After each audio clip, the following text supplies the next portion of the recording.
안녕하세요. 오늘의 비움입니다. 오늘 이 영상을 클릭하신 분들께 먼저 한 가지를 여쭤보고 싶습니다. 지난 한 달 사이에 누군가의 말 한마디에 마음이 상하셨던 적이 있으십니까? 자녀가 무심코 던진 말 한마디, 오래된 친구의 농담처럼 포장된 비교, 혹은 아무도 나를 알아주지 않는다는 그 쓸쓸한 감각. 그 감각이 밤새 마음속을 맴돌았던 적이 있으십니까? 만약 그러셨다면 오늘 이 자리가 여러분을 위한 자리입니다. 공자의 말씀입니다. 나는 15에 한문의 뜻을 두었고 30에 홀로 설 수 있었으며 40에는 미혹되지 않았고 50에는 하늘의 뜻을 알았으며 60에는 귀가 순해졌고 70에는 마음이 하고자 하는 대로 달아도 법도에 어긋나지 않았다. 이 짧은 문장 속에 한 인간의 일생이 담겨 있습니다. 그리고 여러분께서는 지금 그 일생 중 가장 아름다운 단계의 문 앞에 서 계십니다. 바로 이 순, 예순의 경지입니다. 그런데 많은 분들이 이 순을 오해하십니다. 귀가 순해진다는 것을 그저 참는 것, 순종하는 것, 어른이니까 그냥 넘기는 것으로 이해하십니다. 하지만 그것은 이순의 본질이 아닙니다. 공자의 이순을 제대로 이해하려면 한자를 다시 풀어봐야 합니다. 귀에 의해 순할 순, 단순히 말을 잘 듣는다는 뜻이 아닙니다. 한나라 시대의 학자 정현은 이렇게 해석했습니다. 귀로 들으면 마음으로 통한다. 즉, 어떤 말을 들어도 그 말의 이면까지 꿰뚫어 볼 수 있는 경지라는 것입니다. 생각해 보십시오. 망의 시절, 우리는 남의 말에 얼마나 쉽게 흔들렸습니까? 칭찬 한마디에 하늘을 날 것 같고 비판 한마디에 땅에 꺼질 것 같았습니다. 그래서 늘 남의 시선을 의식하며 살았습니다. 남들이 나를 어떻게 볼까? 저 사람이 나를 무시하는 건 아닐까? 그 불안이 인생의 절반 이상을 차지했을지도 모릅니다. 마흔이 되어서야 조금 단단해지기 시작했습니다. 쉰이 되어서는 내가 할 수 있는 것과 할 수 없는 것의 경계를 받아들이기 시작했습니다. 그리고 이제 예순, 이순의 경지는 이것입니다. 남의 말에 일의를 비하지 않는 것. 더 정확하게는 남의 말이 틀렸을 때는 흘려보낼 수 있는 여유. 남의 말이 옳을 때는 겸손하게 받아들일 수 있는 열린 마음. 이 두 가지가 함께 있는 상태입니다. 이것이 진정한 내면의 단단함입니다. 반어적으로 귀를 닫는 것이 아니라 오히려 더 크게 열어도 돼. 그 어떤 말에도 휘청거리지 않는 것. 마치 오래된 고목처럼 폭풍이 불어도 가지는 흔들릴지언정 뿌리는 흔들리지 않는 것. 요즘 시대에는 이 이순이 더욱 절실합니다. 우리는 하루에도 수십 개의 자극을 받습니다. 유튜브 댓글, 카카오톡 메시지, 가족단체 대화방. 정보와 평가와 비교가 쉴 새 없이 쏟아집니다. 이 속에서 자기 중심을 잃지 않는 것. 이것이 60대가 완성해야 할 가장 중요한 과제입니다. 그리고 이것은 단순히 성격이 좋아지는 것이 아닙니다. 이것은 철학입니다. 삶의 방식입니다. 공자가 평생의 수양 끝에 예순에서야 도달한 경지입니다. 오늘 저는 공자의 논어를 통해 60대가 어떻게 하면 세상에 휘둘리지 않고 자신만의 품격을 완성할 수 있는지, 관계는 어떻게 정돈하고 배움은 어떻게 이어가며 노년의 격조는 어디서 오는지 하나하나 차근차근 풀어드리겠습니다. 논어에 이런 구절이 있습니다. 가까운 자를 기쁘게 하면 멀리 있는 자가 찾아온다. 공자께서 말씀하셨습니다. 섭공이 정치에 대해 물었습니다. 이것은 정치에 관한 말이지만 오늘 우리의 관계에 그대로 적용됩니다. 가장 먼저 기쁘게 해야 할 사람은 멀리 있는 누군가가 아닙니다. 바로 내 곁에 있는 사람입니다. 그리고 그것이 잘 이루어지면 멀리 있는 사람도 자연스럽게 가까워집니다. 그렇다면 60대에게 가까운 사람은 누구일까요? 가장 먼저 자녀입니다. 그리고 오래된 친구들, 그리고 어쩌면 배우자. 바로 이 가장 가까운 관계에서 60대 분들이 가장 많이 상처를 받으시고 또 가장 많이 상처를 주기도 합니다. 명절이 되면 참 복잡한 감정이 생기지요. 오랜만에 만나는 자녀와 손자들. 기대가 큽니다. 그런데 막상 함께하다 보면 어느새 대화가 어색해지고 내가 건넨 말이 자녀에게는 잔소리로 들리기도 합니다. 많은 60대 부모님들이 이렇게 말씀하십니다. 내가 다 자녀를 위해서 하는 말인데 그 마음은 진심입니다. 의심하지 않습니다. 그런데 자녀의 입장에서 들을 때 그 말이 어떻게 들리는지를 한번 생각해 보셔야 합니다. 그 직장보다 더 좋은 데 가야지. 아이를 그렇게 키우면 어떡하니? 언제 집 장만할 거야? 이 말들은 전부 사랑에서 나온 말입니다. 그런데 자녀들은 이것을 사랑으로 듣지 못합니다. 왜냐하면 그 말 속에 내가 부족하다는 메시지가 담겨 있기 때문입니다. 부모를 섬길 때 간언을 들이대 완곡하게 하고 뜻을 따르지 않으시더라도 공경하며 어기지 않고 수고롭더라도 원망하지 않는다. 이 구절은 자녀가 부모에게 해야 할 도리를 말한 것입니다. 그런데 저는 이 구절을 거꾸로 읽어드리고 싶습니다. 부모도 자녀에게 이렇게 해야 하지 않겠습니까?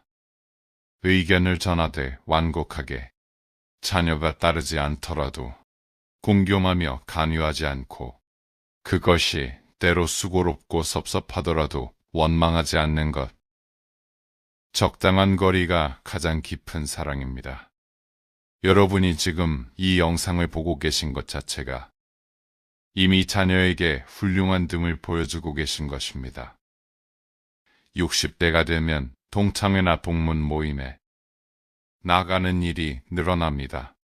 오래된 친구를 만나는 것은 분명 즐거운 일입니다. 그런데 한편으로는 이상한 피로감이 쌓이기도 합니다. 누군가는 성공했고 누군가는 아직 현역이고 누군가는 병이 났고 그 자리에서 나는 어디에 서야 하는가? 그 자리매김이 은근히 불편해집니다. 먼저 행동하고 말은 그 뒤를 따르게 하라. 동창회 자리에서 가장 빛나는 사람은 가장 성공한 사람이 아닙니다. 가장 많이 말하는 사람도 아닙니다. 가장 편안하게 남의 이야기를 들어주는 사람입니다. 자신의 과거를 자랑하기보다 지금 현재의 삶에서 무언가를 배우고 성장하고 있는 사람입니다. 군자는 두루 어울리되 편을 가르지 않고 소인은 편을 가르되 두루 어울리지 못한다. 군자는 어떤 사람 앞에서도 한결같습니다.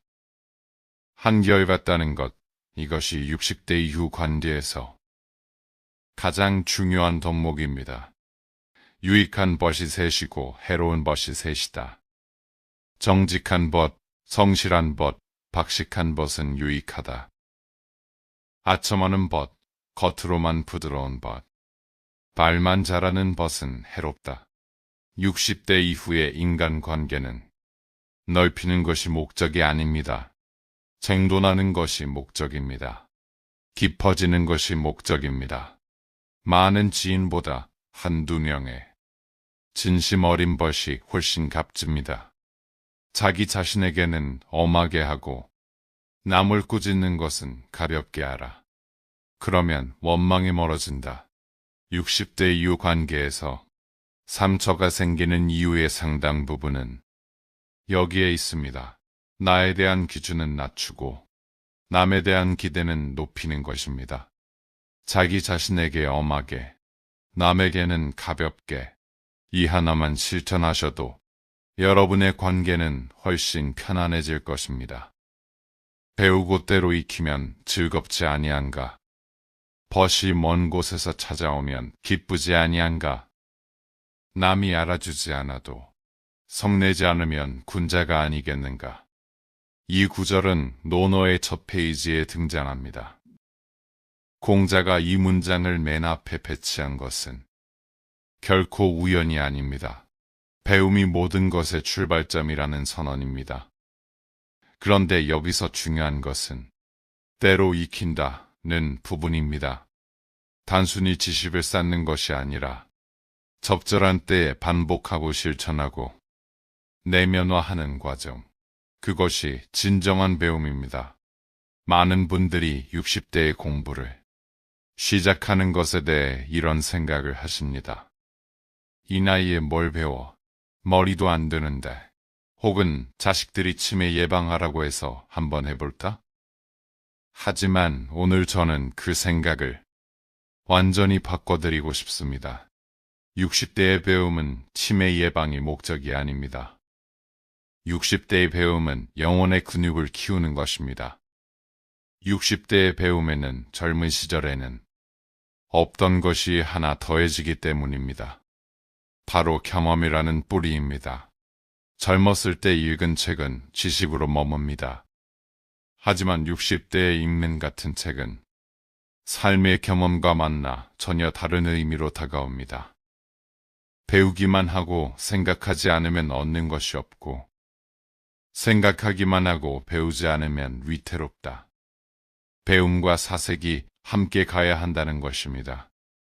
단순히 정보를 수집하는 것이 배움이 아닙니다. 그 배움을 자신의 삶과 연결하여 깊이 생각하는 것. 그것이 진정한 배움입니다. 60대에 권하는 배움의 3가지 길을 소개해드리겠습니다. 첫째, 고전입니다. 논어, 도덕경, 명심보감, 책은담. 이런 동왕의 고전들은 60대에 읽으면 완전히 다른 빛을 발합니다. 젊을 때는 그 말들이 너무 뻔하게 느껴집니다. 하지만 삶의 굴곡을 지나온 뒤에 읽으면 한 줄 한 줄이 마치 자신의 삶을 이야기하는 것처럼 다가옵니다. 둘째, 손으로 하는 무언가입니다. 글씨 쓰기, 수채화, 악기 연주, 도예, 뜨개질. 손과 마음이 함께 움직이는 활동입니다. 공자께서는 군자의 덕목 중 하나로 예를 꼽으셨는데 이 예는 단순히 예절이 아닙니다. 아름다운 형식에 대한 감각입니다. 셋째, 누군가를 가르치거나 나누는 배움입니다. 빈자께서는 평생 제자를 가르치셨습니다. 그런데 재미있는 것은 공자 본인도 제자들을 통해 끊임없이 배우셨다는 것입니다. 가르치는 것이 곧 배우는 것입니다. 옛날의 학자는 자기 자신을 위해 배웠고 요즘의 학자는 남에게 보이기 위해 배운다. 진정한 배움은 위기, 자기 자신을 위한 것입니다. 더 나은 인간이 되기 위해, 더 깊은 내면을 갖기 위해, 더 아름다운 삶을 살기 위해 배우는 것. 그것이 60대의 배움이어야 합니다. 날마다 자기가 모르는 것을 알아가고 달마다 자기가 할 수 있는 것을 잊지 않는다면 가히 배우기를 좋아한다고 할 수 있다. 날마다입니다. 거창하게 시작하실 필요가 없습니다. 매일 한 페이지, 매일 10분, 매일 한 줄의 일기. 이 작은 것들이 쌓이면 1년 후, 5년 후 여러분의 내면은 완전히 달라져 있을 것입니다. 그 달라진 내면이 여러분의 눈빛을 바꾸고 말투를 바꾸고 결국 여러분을 만나는 모든 사람에게 영향을 미칩니다. 이것이 영혼의 근육입니다. 치매를 예방하는 것이 아니라 삶을 더 깊고 아름답게 살게 해주는 근육. 논어에 이런 장면이 나옵니다. 공자의 제자 자로는 용감하고 거친 성격을 가진 사람이었습니다. 그는 낡고 허름한 속옷을 입고서도 화려한 가죽 옷을 두른 사람들 옆에서 전혀 기죽지 않았습니다. 공자께서는 이 자료를 보며 시경의 한 구절을 인용하셨습니다. 시기하지 않고 탐내지 않으니 어찌 훌륭하지 않겠는가. 낡은 옷을 입고서도 빛이 나는 사람. 그 빛이 어디서 오는지 생각해 보신 적이 있으십니까? 그것은 옷에서 오는 것이 아닙니다. 그것은 그 사람의 태도에서 옵니다. 더 정확히는 그 사람의 내면이 밖으로 흘러나오는 것입니다. 공자는 그것을 두 글자로 표현했습니다. 인사람을 사랑하는 것. 이는 논어에서 109번 등장합니다. 논어 전체에서 가장 많이 언급되는 개념입니다. 공자는 인이 무엇인지에 대해 한 가지로 정의하지 않았습니다. 상황과 제자에 따라 다르게 설명했습니다. 그 중에서 가장 핵심적인 것이 이것입니다. 인이란 사람을 사랑하는 것이다. 그런데 이 사랑은 맹목적인 사랑이 아닙니다. 공자의 인은 자기 자신부터 올바른 사람이 된 뒤에 그 올바름으로 다른 사람을 향하는 것입니다. 자기를 이기고 예로 돌아가는 것이 인이다. 극기봉매, 자신을 이긴다는 것은 무엇입니까? 자신의 욕망, 자신의 감정, 자신의 편견을 다스리는 것입니다. 화가 날 때 화를 억누르는 것이 아니라 화가 나는 마음 자체를 바라보고 다스리는 것입니다. 60대가 되어 자녀에게 서운함을 느낄 때 그 서운함을 바로 표현하거나 바로 삼키는 것이 아니라 먼저 그 서운함의 뿌리를 들여다보는 것.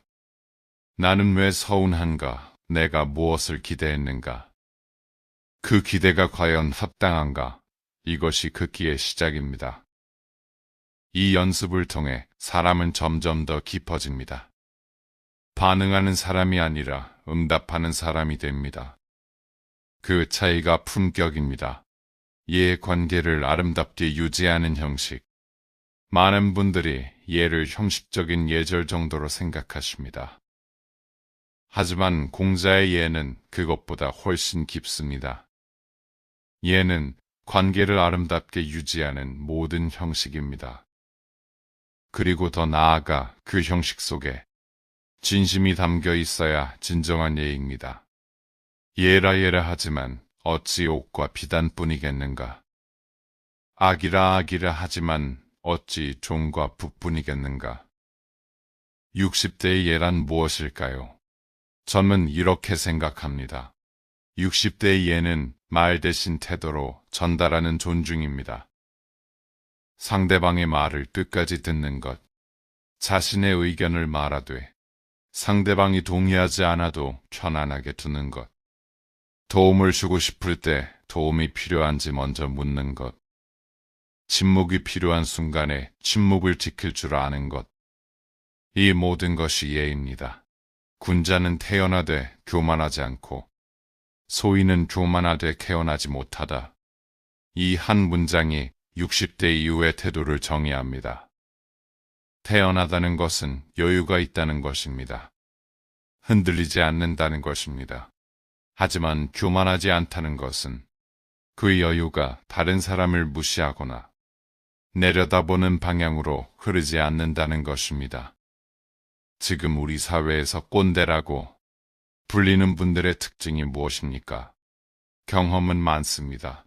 그래서 자신감도 있습니다. 하지만 그 경험이 다른 사람을 가르치고 평가하고 정답을 강요하는 방향으로 흐릅니다. 이것이 교만하되 태어나지 못한 소인의 모습입니다. 반면에 진정한 군자, 진정으로 멋진 어른은 어떻습니까? 경험에서 우러나온 깊은 여유가 있습니다. 하지만 그 여유는 다른 사람을 향한 관심과 따뜻함으로 흐릅니다. 가르치는 것이 아니라 함께 있어주는 것, 답을 주는 것이 아니라 질문을 들어주는 것, 한 그릇의 밥, 한 표주박의 물, 누추한 골목에 살면서도 다른 사람들은 그 근심을 견디지 못했지만 아내는 그 즐거움을 바꾸지 않았다. 이것이 품격입니다. 외부 조건에 의해 흔들리지 않는 내면의 안정감. 그것이 낡은 옷을 입어도 빛이 나는 사람의 비밀입니다. 지금 당장 실천할 수 있는 3가지 태도입니다. 첫째, 말수를 줄이십시오. 공자는 항상 말보다 행동을 강조했습니다. 교원영색, 즉 말을 잘 꾸미고 표정을 번지르르 하게 하는 사람에게는 인이 드물다고 했습니다. 60대의 품격은 많은 말에서 오지 않습니다. 적절한 침묵과 무게 있는 한마디에서 옵니다. 둘째, 남을 위해 진심으로 기뻐하십시오. 자녀가 잘 됐을 때, 친구의 자녀가 성공했을 때, 그 기쁨을 진심으로 나눌 수 있는가? 비교나 시기의 감정 없이. 이것이 인의 실천입니다. 셋째, 자신의 실수를 솔직하게 인정하십시오. 공자는 이렇게 말씀하셨습니다. 허물이 있는데도 고치지 않는 것. 그것이 진짜 허물이라고. 나이가 든다고 해서 실수가 없는 것이 아닙니다. 실수를 인정하고 사과하는 어른. 그 어른이 진정으로 존경받습니다. 이제 마무리할 시간이 되었습니다. 공자의 자기 고백을 다시 한번 떠올려 보시겠습니까? 이른이 되어서는 마음이 하고자 하는 대로 따라도 법도에 어긋나지 않았다. 이 경지가 중심입니다. 마음이 가는 대로 살아도 그것이 곧 올바른 것이 되는 경지. 하고 싶은 것을 하는데 그것이 동시에 아름다운 것이 되는 경지. 어떻게 이것이 가능합니까? 그것은 수십 년의 쇠양 끝의 내면이 충분히 단단해지고 깊어졌기 때문입니다. 더 이상 억지로 선을 지키는 것이 아니라 선이 그 사람의 본성이 되어버린 것입니다. 60대의 이숨은 70대의 중심으로 가기 위한 준비입니다. 지금 여러분이 남의 말에 흔들리지 않는 연습을 하고 계신다면 그것이 이순의 연습입니다. 가까운 관계를 더 깊고 예의 바르게 가꾸고 계신다면 그것이 중심으로 가는 길입니다. 배움을 멈추지 않고 하루하루 내면을 단단하게 키우고 계신다면 여러분은 지금 공자가 걸었던 그 길을 걷고 계신 것입니다. 저는 이 영상을 보고 계신 여러분께 감히 이런 말씀을 드리고 싶습니다. 여러분의 인생 후반전은 아직 시작되지 않은 것이 아닙니다. 지금 이 순간 시작되고 있습니다. 60세는 끝이 아닙니다. 공자의 말씀에 따르면 60세는 드디어 진짜 어른이 되는 나이입니다. 세상의 모든 소리를 들을 수 있는 귀를 갖게 되는 나이. 그 어떤 말에도 흔들리지 않는 뿌리를 내리는 나이. 여러분의 남은 삶이 단순히 긴 것이 아니라 깊은 것이기를 바랍니다. 화려하지 않아도 좋습니다. 큰 성취가 없어도 좋습니다. 매일 조금씩 더 온화해지고 매일 조금씩 더 깊어지고 매일 조금씩 더 자기 자신에게 솔직해지는 삶. 그것이 공자가 말하는 군자의 삶입니다. 그것이 여러분이 걸어가고 계신 길입니다. 천명을 알지 못하면 군자가 될 수 없고 예를 알지 못하면 설 수가 없고 말을 알지 못하면 사람을 알 수 없다. 여러분은 이미 천년의 의미를 알고 계십니다. 60년의 세월이 그것을 가르쳐 주었습니다. 이제 예를 몸에 새기고 말의 무게를 알아가는 일만 남았습니다. 오늘 이 자리에 함께해 주셔서 진심으로 감사드립니다. 여러분의 이순이 아름다운 종심으로 이어지기를 온 마음을 다해 응원합니다. 감사합니다.